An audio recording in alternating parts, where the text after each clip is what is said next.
कांग्रेस के लिए बहुत बुरी खबर निकलकर सामने आ रही है और कांग्रेस को यह कुल मिलाकर देखें तो छठा झटका लग गया है और यह झटका फिर से महाराष्ट्र से आ रही है।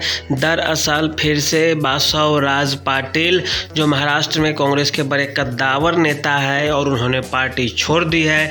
उम्मीद लगाए जा रहे हैं कि ये फिर से भारतीय जनता पार्टी की सदस्यता ज्वाइन कर लेंगे और उनका इसी नाते राज्यसभा जाना निश्चित माना जा रहा है।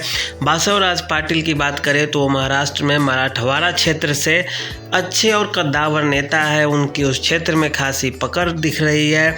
इसके पश्चात यदि वे राज्यसभा जाते हैं तो उससे सीधे सीधे भारतीय जनता पार्टी को काफ़ी फ़ायदा हो जाएगा। कांग्रेस के लिए काफ़ी नुकसान का सौदा है। कांग्रेस में कई महत्वपूर्ण पदों पर रह चुके थे।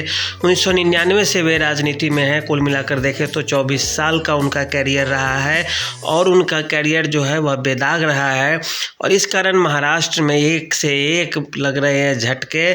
और इस तरह से आप देखें तो अब्दुल सिद्दीकी के बाद, अशोक चौहान के बाद और मिलिंद देवड़ा के बाद यह चौथा सबसे महत्वपूर्ण विकेट है। इससे पहले भी एक और नेता थे लेकिन उनका उतना खासा पकड़ नहीं रहा था, लेकिन इस बार जो झटका लगा है यह काफ़ी सदमे वाला होगा। और बात इतना ही नहीं है, एक और जगह से झटका लगा है, वह है उत्तर प्रदेश से।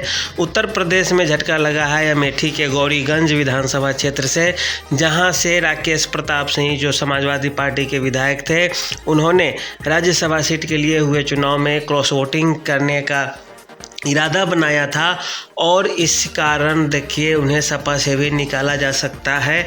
और उन्होंने बताया है कि अपनी अंतरात्मा की आवाज़ के आधार पर उन्होंने ऐसा निर्णय लिया है। और अमेठी जो राहुल गांधी का लोकसभा क्षेत्र है, उस क्षेत्र से यदि समाजवादी पार्टी के विधायक इस तरह का फैसला लेते हैं और पार्टी का पाला बदलते हैं तो ऐसी स्थिति में जब लोकसभा चुनाव सिर पर है, वैसे में अमेठी से फिर कांग्रेस के लिए नुकसान की खबर आ सकती है और वहां लोकसभा चुनाव में राहुल गांधी को फिर से हो सकता है हार का सामना करना पड़ जाए, क्योंकि बड़े और कद्दावर नेता जैसे ही छोड़ेंगे पार्टी वैसे ही वोटों का शिफ्टिंग थोड़ा बहुत इधर से उधर हो जाता है। और इसके साथ ही साथ यह जो दोनों खबर आई है, एक उत्तर प्रदेश से एक महाराष्ट्र से, ये दोनों सदमे वाली होगी कांग्रेस पार्टी के लिए।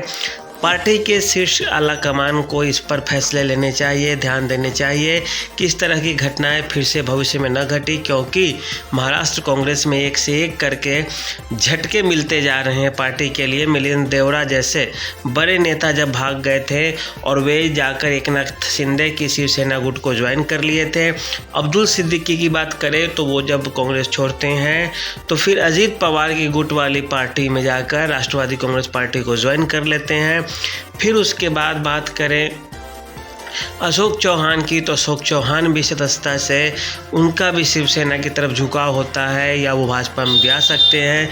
इनके बारे में सीधे सीधे कहा जा रहा है बासवराज पाटिल के बारे में कि वे भाजपा की सदस्यता ज्वाइन कर लेंगे।